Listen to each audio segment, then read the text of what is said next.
Make 2020 fantastic. Come to AireCon, 13th to the 15th of March, and you can meet some fantastic people, play some fantastic games. Just everything is going to be fantastic. You can get your tickets now by going to airecon.co.uk/tickets or by following the links in the show notes. And now, on with the show.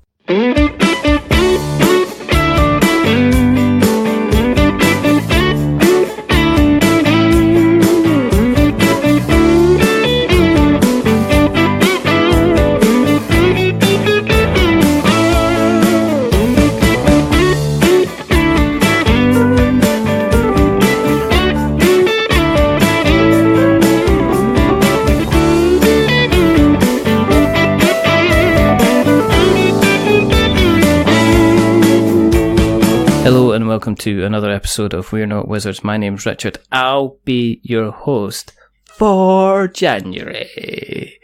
Because it's January. Because everybody's really happy at this time of the year, aren't they? At this point of the month, aren't they? You know, but so in order to make you all happy, and this is me providing a service to you, I decided to go into the bright side, the happy side, the joyous side of the internet, and I dragged kicking and screaming from that part of the internet. A person you could say is a little bit of fun. A person who is not afraid to dress up in a onesie looking like a parrot. They're not afraid to juggle boxes. They're not afraid to put wacky little videos on the internet for everybody's pleasure. I bring you the one, the only EmmZaja.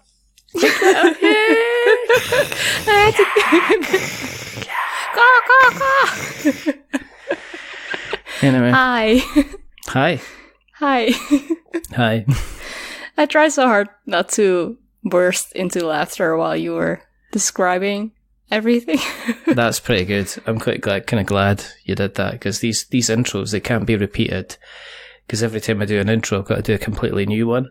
I can't just repeat the same intro, because then it messes up the kind of the spontaneity and the nonsense and the energy. And anyway, beside the point, how are you doing? How are you well? I'm good. Thank you for having me. I mean, I hope it's going to be a good time. We'll see, because I've kind of been following your various work that you do, which is basically you kind of just doing any random kind of entertaining and fun thing and then putting it on the internet for everybody to enjoy. So we're going to get into that, because I think it's worthwhile to talk a little bit about that. But obviously the first thing that everybody is dying to find out is what you've been playing lately, I guess, is the first question. What have you been managing to get to the table? Not a lot, because I started my new job in December, and it comes with a quite long commute, and then I decided to put more content online for some reason. So the only game we've been playing lately is Clank Legacy.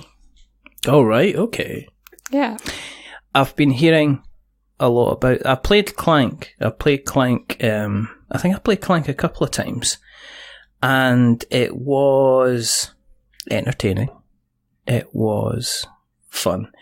I've not gone as far as even looking at kind of Legacy. So is it a proper kind of Legacy game? Are you like ripping up cards and putting stickers on the board and things like that? Oh, yes, definitely. So many stickers, sheets, like 8 to... Yeah, no, I'm not going to spoil anything, but like a lot of sticker sheets. And you got a box, like a cardporium with over 170 cards, I think, in it. And wow.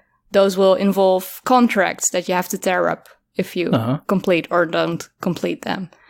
And it's just... Yeah. There's a lot of reading and administration involved or surrounding the game.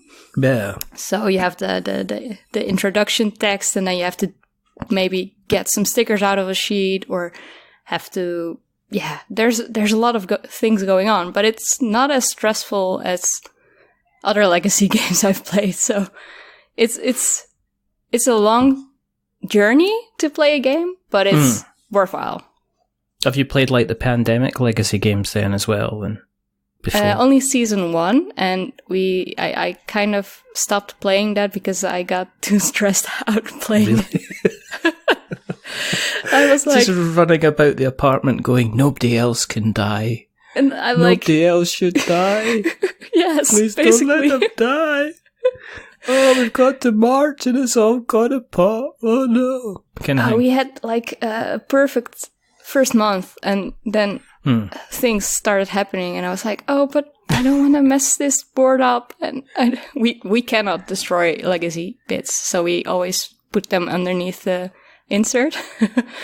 So, like, the Pandemic... You don't tear them up then? You don't, like, rip them? No. With gusto.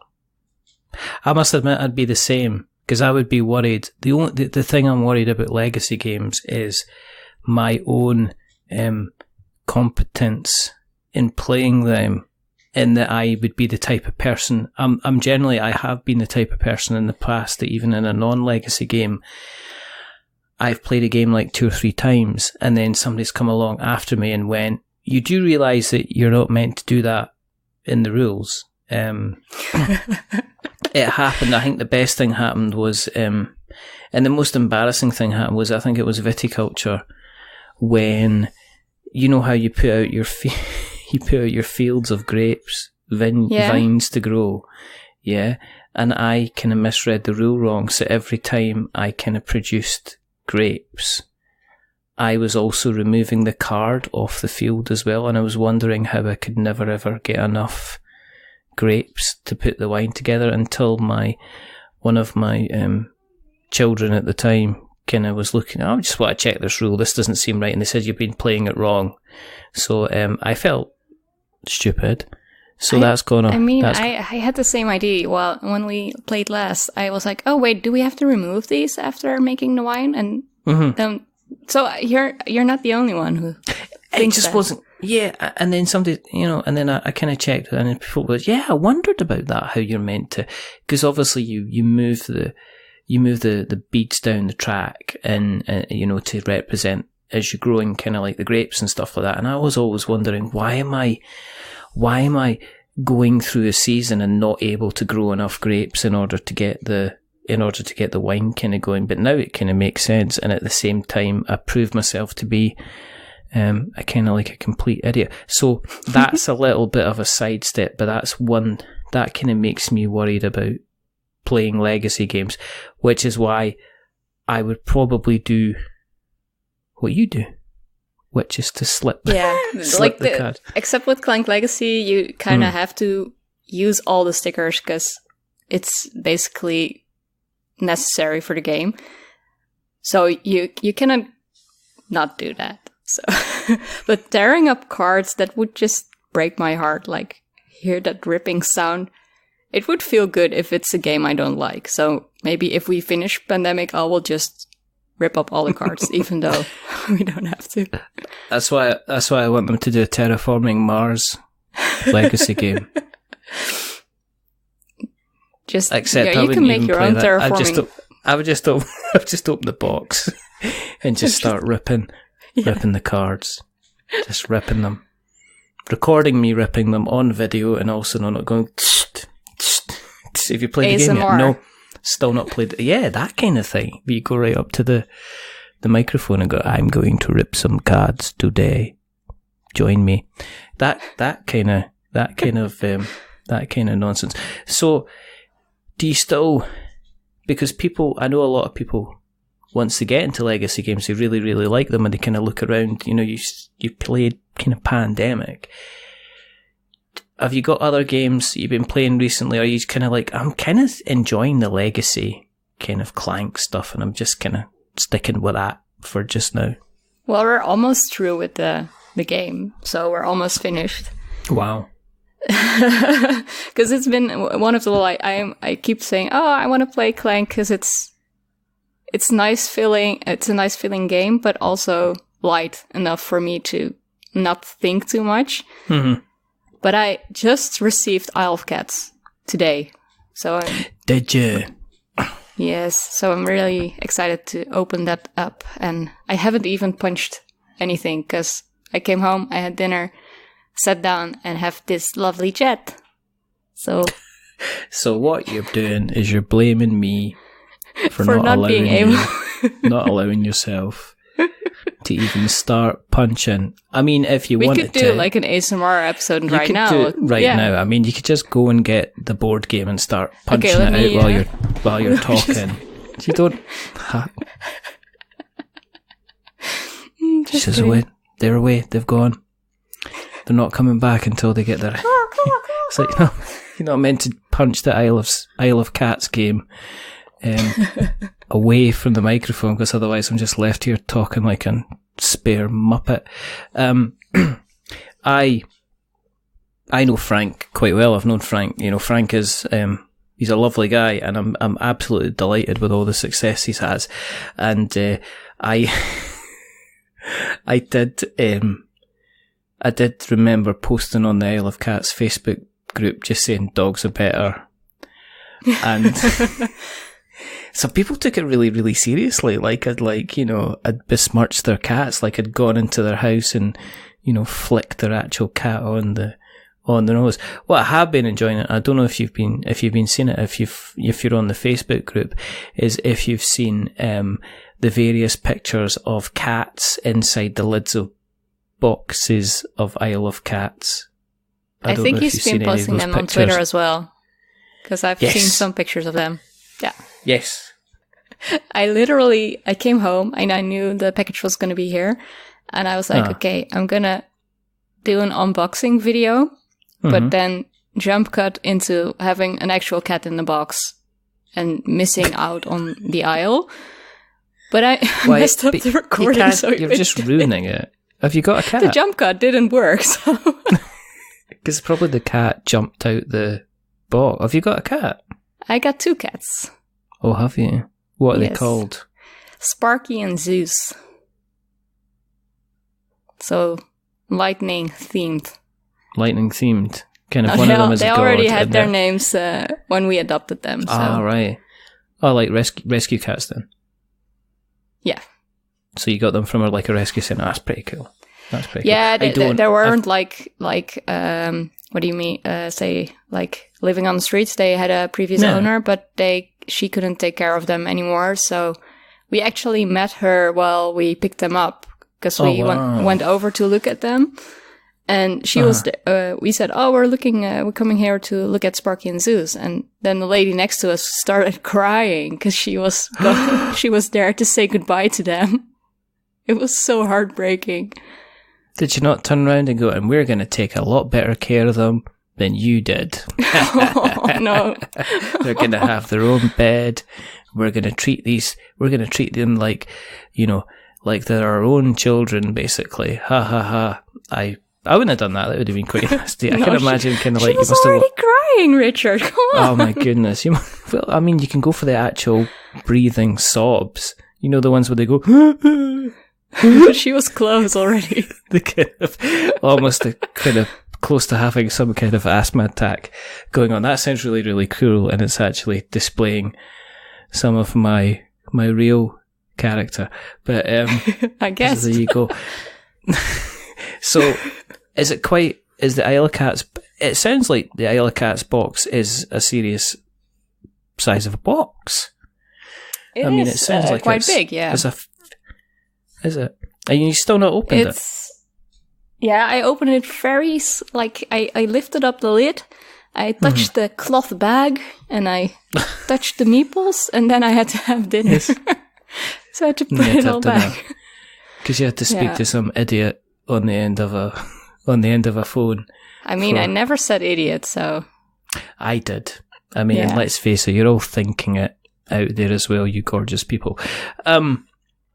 I think they would think I'm the idiot in this case. I think that we'll have a vote at the end. Yeah. And we'll see what the audience say. I think is the best thing. We'll do like a poll on Twitter. And we'll say, okay, who's the bigger in this episode, who's the bigger idiot? And then we'll see kind of what what kind of people say. Are you? Is there anything else you're looking? I mean, obviously, with time being quite short in terms of your day, is there games that you're keeping your eye on that you'd like to get your hands on over the next couple of months that you've seen? Ooh, that's a tough one. Because I never said it was going to be easy questions. No, I know you never. I said, "Do I have to prepare anything?" You were like, "No, it's going to take a while before we're even having the chat." I sent him this question last week. Yep. Like, hey, can I prepare anything? No, it's no. No. So, any games I have my eye on? Not really at the moment. There's a lot of games I have my eye on because I'm surrounded by games 24/7 now. Exactly. With my new job, but that's more like, oh, I still wanted that game, and now I can buy that, and basically that's yeah. But having access to kind of like money and having access to the funds, you end up like drawing a huge list of games that you then want to own. Because I know of there's that double-edged sword where you then have a little bit of extra money so you can go ahead and buy games, but then you buy in a pile of games and then you end up not playing them for ages. I mean, I asked for because my birthday's quite near to Christmas, I asked for some expansions to like Arkham Horror, and I've still not played got my expansions, and I was like, yeah, I got my expansions, and then I was like, I really, really, really need to sit down and play the base game, because I've not even touched the base game. I am terrible about getting there. I keep checking out the stuff that Ian McAllister from the Giant Brain's done, because he's done a lot of kind of guides and stuff like that on how to play it, and they're deadly helpful, and I kind of like go, right, I'm definitely getting this to the table, and I'm definitely gonna. And Paul Grogan does like run throughs and guides and stuff, and there's a whole ton of. It's not like there's no content on how to play this game. I just physically haven't kind of got it to the table, which is quite it's quite sad, to be perfectly honest. I did think of a. I still really want to get Unmatched so bad.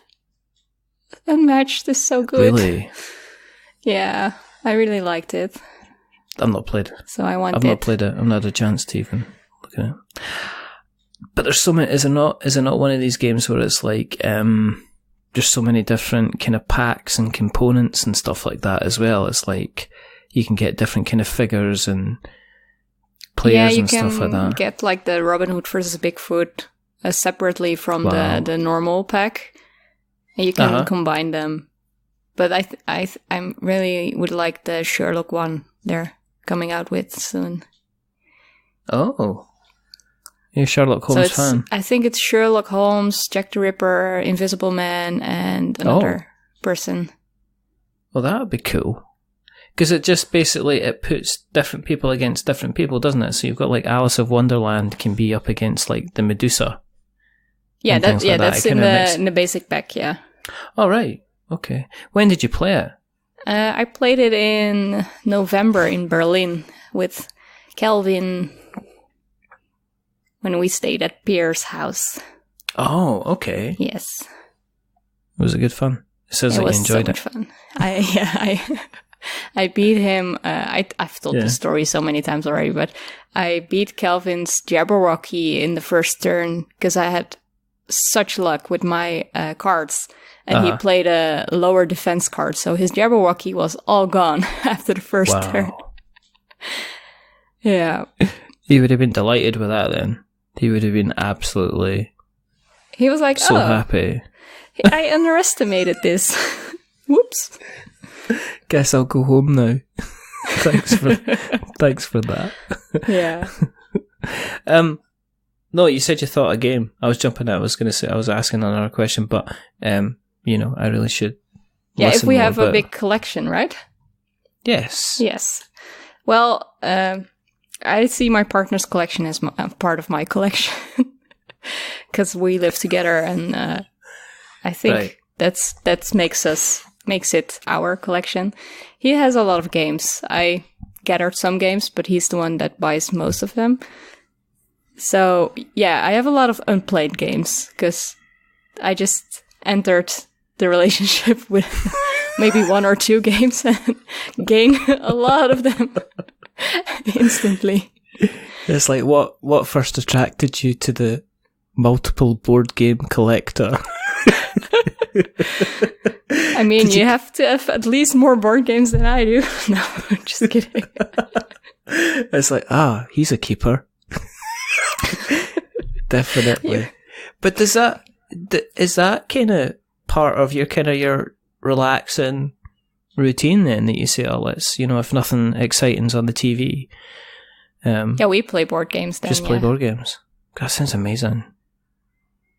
Because I'm quite old, so there's still that kind of, I've got so much to watch catch up on like Netflix and Amazon, and then I've got games to play, and I've got the two sides of games to play. I've got the games I've got to play, to look at and comment on, and then I've got games I've got to play which I just want to play for the sake of them. And I'm just thinking, I need a different job. or I need to get into crime so I can just spend my days kind of earning money, lots and lots of money, and yet have plenty of time to kind of play board games, which would be kind of nice. So were you always involved kind of in the hobby before you met your partner then, with his stunning collection of cardboard? Yeah, I played board games as a kid with my parents.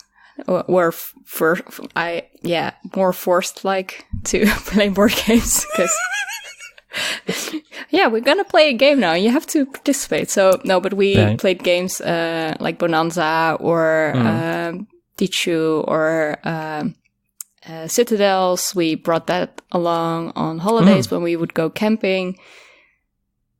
So yeah, Acquire as a kid. I don't know. I have a picture of me as a child I wasn't playing Acquire as a game, but playing with the little hotel figures. But I played it as I think, pretty young child, Acquire, and that's not really what I suspect if I look back now, right?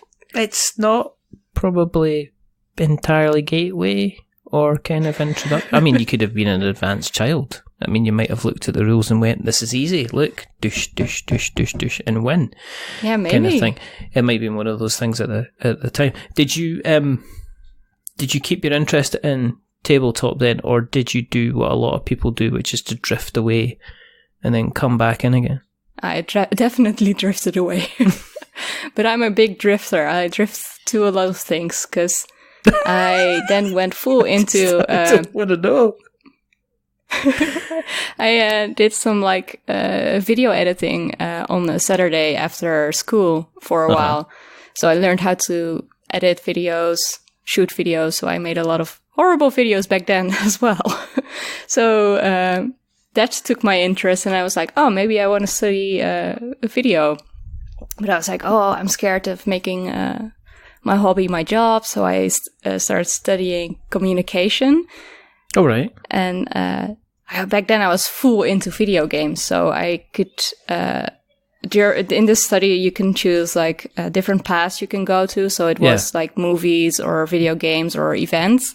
All right. So I did movies and video games, and then ended up doing my final internship at a board game company because I was like, I kind of want to combine the physical game. I did research on purchase intention of board game applications. So what makes people buy board game applications for that company. Yeah. So to combine the digital aspect of the board games with the physical aspect. So. Wow. This has gone down a path I did not expect it to be going down then. What kind of video games were you in then? You said you were into video games in a big way. So what were your favourite kind of games you used to play?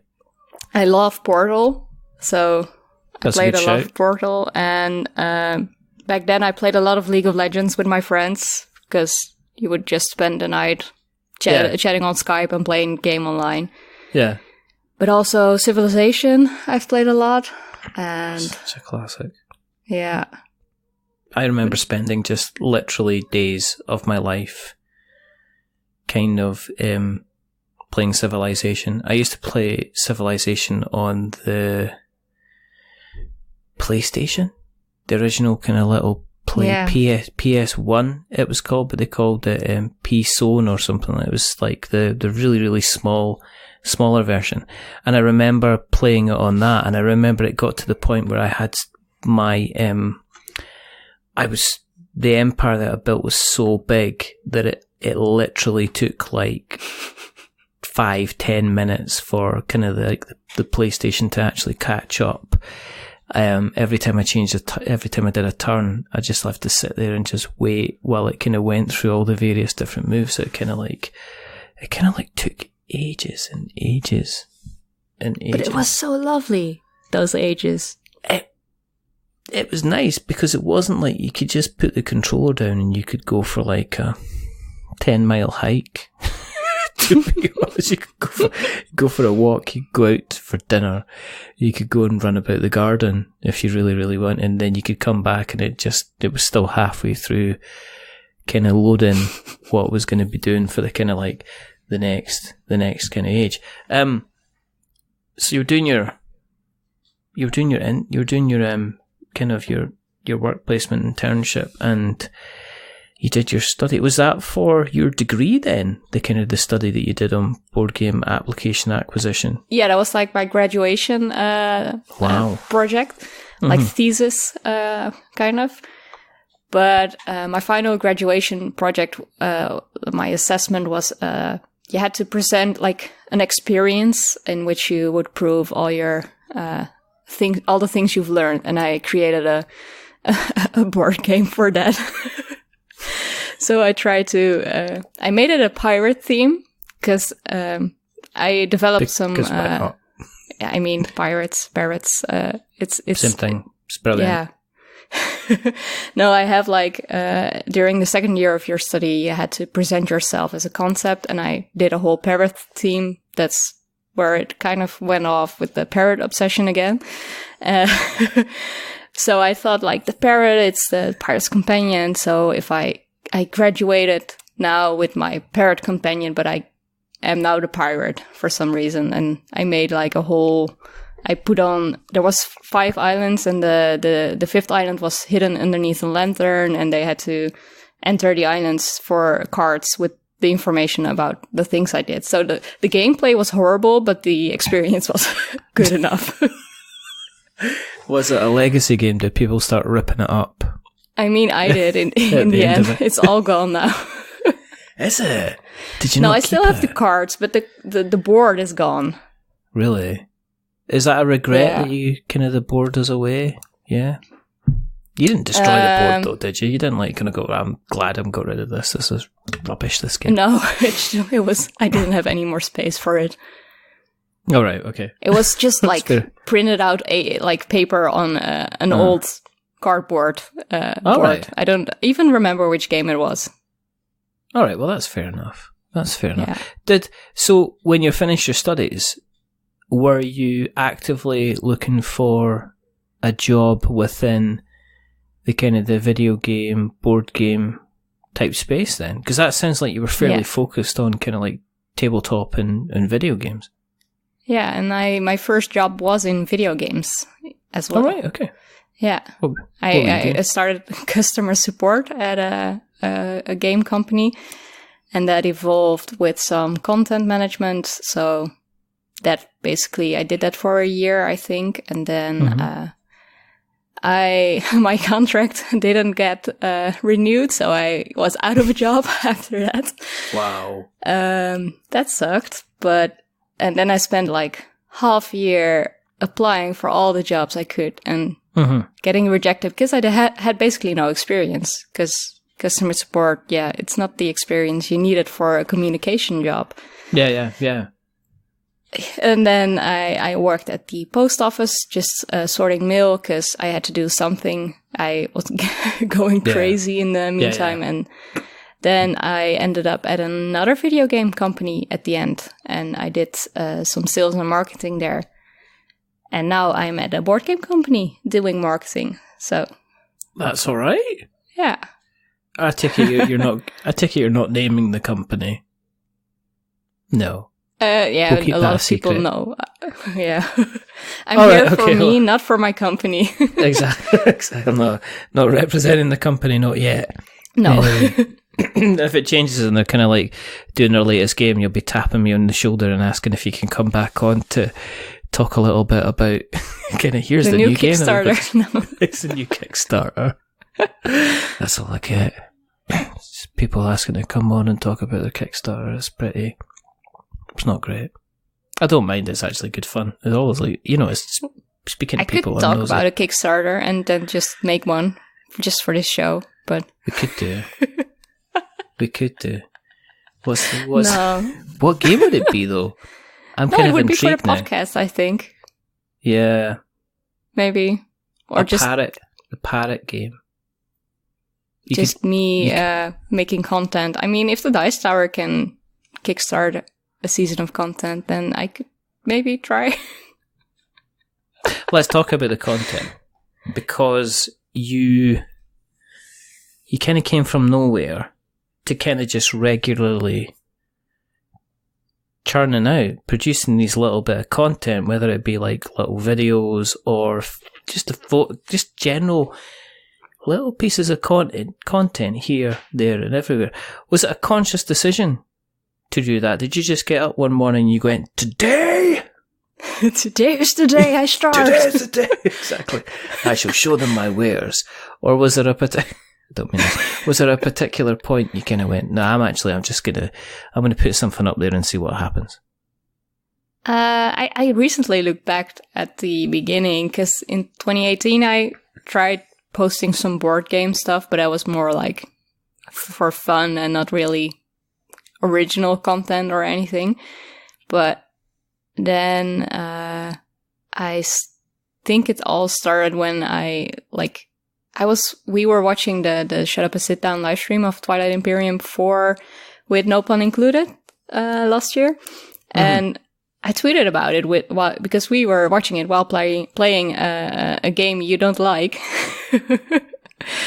Terraforming Mars. I don't mind let's clear up the Terraforming Mars thing, right? My entire thing about Terraforming Mars is continuing to chip away at Stephen Bonacore until he finally just says, go ahead and review Terraforming Mars. And it's not happened yet. No matter how many kind of little times I copy him. I mean, yes, let's face it, it's such a regular thing. It was like the last time I even kind of tweeted at Stephen Bonacore was basically like yesterday when I said, oh, look, here's some lovely little trays I've bought that you could put tokens in. They're amazing. All I need to do now is to buy a copy of Terraforming Mars kind of thing. And nothing. Never said a thing. Yeah. So I'm going to have to up the ante, basically. I mean, if you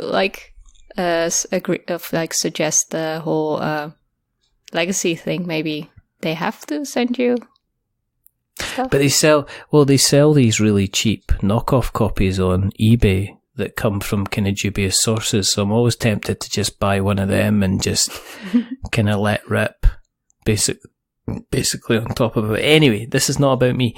You're sitting there playing Terraforming Mars. Normally is you're sitting playing Terraforming Mars. You're tweeting while watching the live stream for the full 8 hours. Like we watched the full 8 hours.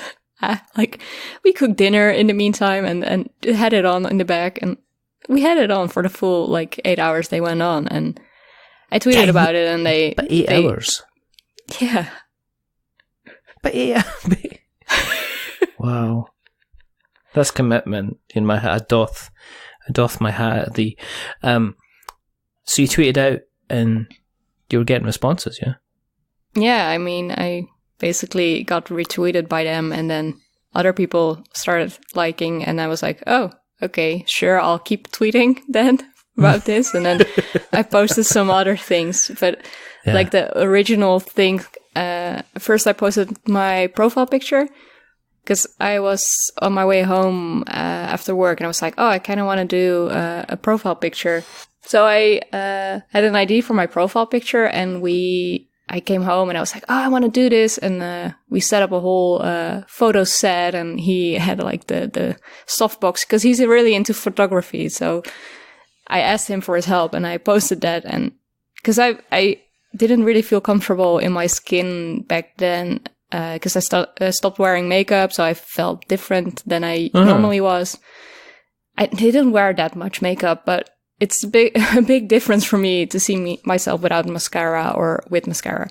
So I was like, I want to kind of celebrate that. And the picture ended up really good. And I tweeted that out, and it got over 300 likes. And I was like, what is happening?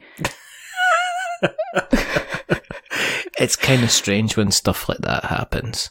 And I mean, it's not like your viral tweet, but... No, I know, but it's not. But it is weird when that kind of thing happens. Because occasionally, I guess I'm lucky because we've got a reasonable number of followers that if I could put anything kind of stupid up, then people will go, yeah, this is, I'll get averages of likes. But when you get that and you're just like, there's two things that go through your head. It's like, this is pretty cool. And the second thing is, why are you doing this? Why are you all liking it? Yes, why are you not liking my other stuff? And then you either go two ways. You'll kind of brush it off and go, okay, that's fine. That was a nice day. Or you'll go, okay, what can I do next, which I can get some people liking it for? And that can be, that's a very dark path. Yeah, but then like around that time, Rodney came with the box flip. And I know. I was like, why is everyone is doing 1 or 2 boxes. Yes. And I saw Kiki and Paula did their video about it, which was amazing. That was hilarious. I laughed so hard. And I was like, is there anyone gonna be there doing a 3-box flip? Like juggling boxes? And I grabbed the tripod and my phone, and I set up like I was sitting in front of the couch, so if I would drop the boxes, they would fall on a soft surface, so they wouldn't get destroyed. Mm-hmm. Even though they did get some battle damage during the day, because I think I spent more than an hour. How many times did you do it? How many times did you? How many times? Was it more than 3? It was more than 30, I think. Wow.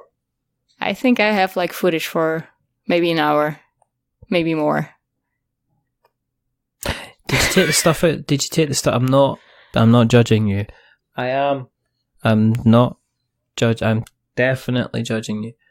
But did you take the stuff out of the box, or did you keep the stuff kind of in the box? I took the stuff out. Did Rodney take the stuff out? I can't remember if Rodney... Do you know, it's really funny. I think he did. I think he did, didn't he? Yeah. Either that or that man is muscular and he's got arms going on, which is pretty good. Yes. But the thing is, I remember your box juggle, because I remember everybody else was trying it. And then you were like standing there going, and there's 3 boxes. I was like, here we go. They're not going to be able to do that. And then it's like, oh my goodness. They actually did it. That's amazing. And that was it. I think that was the beginning of your rise to ascendancy. Yes. To be perfectly honest. To randomness. Here's a question, okay? Yes. Aren't they all just questions? But do you plan... Because trying to be amusing is very, very difficult. Trying to be entertaining. Trying to be entertaining is very, very difficult, okay? Which is why after, how many other episodes I've done, I can probably go, yeah, there's about maybe 4 or 5 times I think I've been funny. But do you plan ideas, or do you just kind of go ahead and just say, well, let's, on the spur of the moment, is there a lot of spur of the moment stuff that just happens? That you just say, I'm just going to record stuff, or... Basically, that's it, yeah. But, like, I never have had people call me amusing or funny or anything, so I never expected to be found that way by people online. So for me to have had such a response on the box flip was like, what? What is going on? And then I thought like, oh, they're accepting my random IDs, and normally I would have those IDs and then do nothing with them. And now I start, if I have an ID, I try to execute it immediately if I have the time.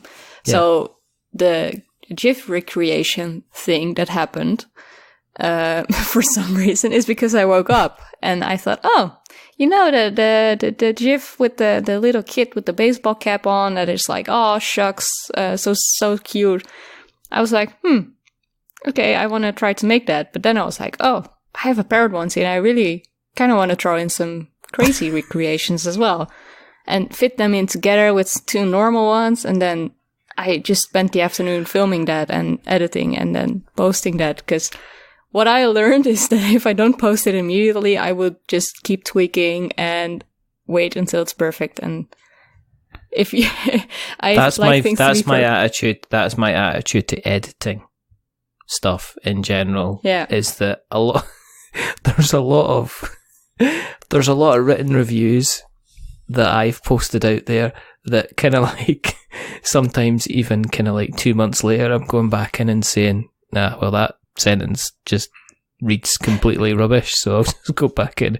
And it's very, very difficult to, because you can be your own worst critic, and sometimes you can be over editing and over analysing stuff to the point where it loses the original purity of the idea. Do you know what I mean?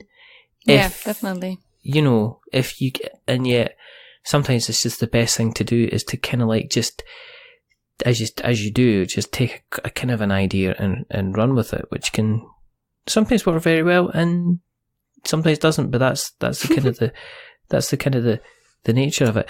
Do you feel under pressure to? Gonna break it halfway through and just say, I'm just going to do a serious video now where I'm going to read several chapters of Death of a Salesman. Thank you very much. Do you ever kind of like, I'm being serious kind of thing, but do you feel under pressure to kind of like, now you've gone down this kind of journey to continue kind of just producing little bits of snippets of content? Kind of, but more in a way, because I started a new project during the holidays and I haven't been posting as much on Twitter itself in the meantime. But that's because I've been creating content that's supposed to come online at some point. But tell me about this content. Let me finish my under pressure thing and then I'll tell you. So I have felt like, oh, I haven't been posting as much, so I should post something because people will probably forget me if I won't post anything. So that's a little bit of pressure. I feel like if since it started, I've been in some sort of flow. I had a lot of time to create the content and like space to make it, and now it's less. And I feel like, how can I still keep making things, because I still have lots of ideas, but how can I shape them into something that's easier for me to create at the moment and won't take as much time? So that all formed, see the segue into the project I've been working on, which is it's going to be. I was just putting you under pressure. That was all. That was all. I'm gonna start a podcast where it's basically my Twitter, but then in a podcast format, hopefully. They're not allowed to do that. There's enough podcasts as it is. I know. I'm going to speak to the podcast police immediately. And 911 podcast police. No, what could be the podcast number? It's going to be. I don't know. Would there be a podcast police? Everybody's allowed to make a podcast. I think it should be like 909. Yes. It'd be no 9 or 6. Nines look like ears, and the 0 in between is then the head, and then the 9s are the headphones next to it. All right, you're clearly really thought about this more than I have. What's the message though in the podcast? What's it going to be about? What are you going to be doing? Is it just going to be a representation of what you've done on Twitter? It's going to be a whole bunch of craziness. So like the thing I've had in my bio since the beginning, that it's just a whole bunch of craziness. So I've recorded 5 episodes so far, and the first 3 are more like interview style, basically, but playing off their online presence brand name for some game or questions about that, and just random questions, and it goes off into a whole nother subject, and it's hard to follow, I think, so far. But I also have a scripted episode already, and one that was just a weird episode, and I haven't listened back to it yet, but I hope it's working out eventually. And are you doing this with other people? Are you doing it yourself? Are you inviting guests on? I'm having guests on, so each episode, so far I have a new guest. I feel... Mostly from the board game industry, so 909, help. I feel threatened. I feel utterly threatened. I feel, and this is honest truth, right, that you've come on here to talk about your content, and you sideswiped me to say, oh look, I'm also doing my own podcast. I'm not happy. I think I already told you about it. I'm just doing it for dramatic reasons. Sorry. Yeah, that's fine. That's what I totally did. I blinded you. I took advantage of you, and I'm gonna spread my magical wisdom. Don't even use magic. How dare you come on here, talk about your podcast, and talk about magic of all places? I mean, yeah, you asked for it, right? Yeah, I totally do. I deserve it. It's been a long time coming, let's face it. Has no one, in all the episodes you did, I'm just going to ask you a question. No one ever brought up magic for some reason. All the time. In fact, there's some guests asking for it. That's all they bring up is, some people just say yes they are, which is like, it's meant to be funny at the time, but I do cry when people say that they're wizards. I mean, that's just one of these things. When are you going to release it? When are you going to get these episodes out there? Because that's 6. That's quite a lot. It's fine. It's going to come out next week. Oh, but okay. I'm going to release with just the first episode and like a 1-minute teaser. Like, this is the podcast going to be like, and then have episodes out twice a month. So I have a good buffer for recording and putting the episodes out. You've got this all figured out, haven't you? The artwork is all done, and the artwork is up, and I've installed everything.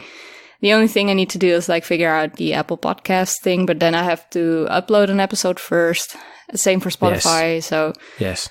Spotify will get picked up. Should get picked up automatically depending on who you're hosting with. But Apple should be through. Well, you have to submit it to Apple, but you need a kind of a feed. It gets strange. And then I kind of look at Apple Podcasts and I wonder why I use Apple Podcasts, and then I realise it's still the biggest thing that people kind of use in order to find a show. Have you got a title for the show? Yes, definitely. You're not going to say, are you? It's the Pointless Parrot Podcast. No. Because it's pointless. That's brilliant. I hate it. And it's parrots. And I mean, since I started the idea this year, there's been over 4 people tagging me in parrot-related content. So I did my parrot branding well for some reason. You've got artwork, you've got a logo, you've got a name. Yes. I'm utterly I even beside made myself my own jealousy. Intro jingle. I just feel... Do you know what I feel like? I feel like I was at my A game, and then you've like appeared out of the shadows. No. And we've had like a battle, and then I thought I was okay, and then just at the last minute you just turn round with a flurry of parrotness, and then I've just fallen on my sword. That's kind of how I feel, a bit deflated. But anyway, doesn't matter. They're just short episodes, so they're nothing compared to your show. I mean, I don't know. Do you know what? There's nothing better than hearing other people actually. There's a big difference between sitting and talking about something and actually getting out and doing something. And anyone who gets out there and does something always has my respect from the outset, because I know of so many people who will be sitting thinking about making something, and then for whatever reason that doesn't happen. So anybody that does, I automatically am like, yes, do it, get it done, and get more stuff done, because then it gets better and better as time goes on. So that to me is absolutely fantastic. On a personal, I really enjoy the content that you put out there. I always find it quirky and quite funny, and also a little ray of sunshine in this darkened world sometimes. You know, even just a little bit of randomness is there, kind of make you smile. Thank you. Just kind of takes you out of things, just for, even if it's a couple of minutes, even if it's 10 minutes, even if it's 5 minutes, it's always certainly stuff that kind of, it's cool. The gift stuff I thought was hilarious, to be perfectly honest. People are probably aware of you anyway, but if they, let's face it, I'm kind of, using your shoulders now to stand on. But if people want to find out more about you, where do you exist on the interweb nets? So my the thing that I do the most random stuff on is my Twitter. I also post that stuff on Instagram. Mm-hmm. I've been doing, let me just, there's a balloon stuck in the station I have to come through every day now. And I decided to make a daily Instagram story of that. Because it's stuck there, and it's like the teddy bear holding a heart saying, I love you this much, and it's all stuck on the highest ceiling there, and it's just like floating there, and it's like barely hanging on. I wonder if that was kind of, somebody was giving somebody else kind of flowers and chocolates, and then there was a little balloon, and the person went to grab for it, and it just disappeared, or was it a little child or somebody that was holding the balloon really happy, and then it just floated away, or was it somebody that turned around to somebody else and says, this balloon is this isn't gonna save us, and they just let it go. There's so many stories. We'll never know, and I dread the day is gonna come someday that he's gonna be gone, and then we'll never know what happens to him. Never ever. You can maybe do a podcast episode about it. So, but yeah, that's at EmmZaja. So that's, I pronounce it Dutch. So you'll probably find it somehow. And the podcast is EmmZaja. There you go. Yes. There you go. And that's Twitter and Instagram. Yes. And then the podcast is going to be the Pointless Parrot podcast. Hopefully. And that's also, the social channels are already up, but I didn't post anything yet. So what we'll do is we'll put our links in the show notes so that we have got notes to show. Simple. Yes. As show the notes. That. There you go. You could do like if you release an episode on April 1st, make the show notes all musical notes. You just ruined it now. I could have done that. Just told everybody. Then you have to release this episode after April 1st. And I have to leave it. Yeah. No, but what we'll do, as I say, we'll make sure that everybody is very, very, very, very, very much aware. If you like what you've listened to tonight, there's a couple of ways you can support us. You can support us through Patreon. You can go and visit our blog. You can go and visit our Twitter, our Instagram, our Facebook, whatever you feel is necessary or pointless. It's entirely up to yourself. You can always go into Apple Podcasts or your podcast catcher of choice and leave us a rating or a review. If you are going to be leaving us a rating or a review, don't give us 10 stars because it makes us big-headed. But don't give us 1 because it makes us cry. give us something in the middle, like a 5, because it's average, and we're just a little bit average. But the person who has not been average is rather wonderful, rather fantastic. Emma, thank you very much for coming on. Thank you for having me. You're welcome. You're very welcome. Thank you very much.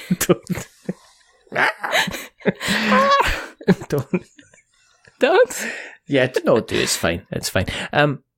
You can always edit it out, right? The most important question is, remember, we are many things, but we're not parrots. Are we parrots, Emma? Maybe I am. I thought so. But that's the mystery. It's a leading question, isn't it? Yeah. And the next thing to do is to say goodbye. So, it's goodbye from Emma. Say goodbye. Goodbye. Say goodbye. Say goodbye. Goodbye. And it's a goodbye from me. But until the next time, this has just descended into it's a cracker, into absolute Go chaos. pick it out. But until the next time, goodbye.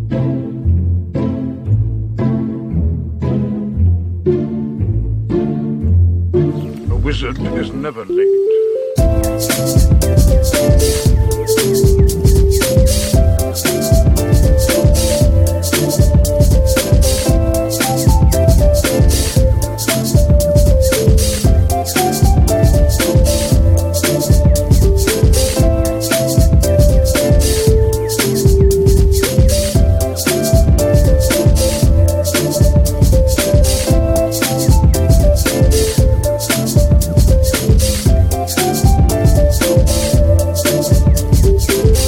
Nor is he early. He arrives precisely when he means to.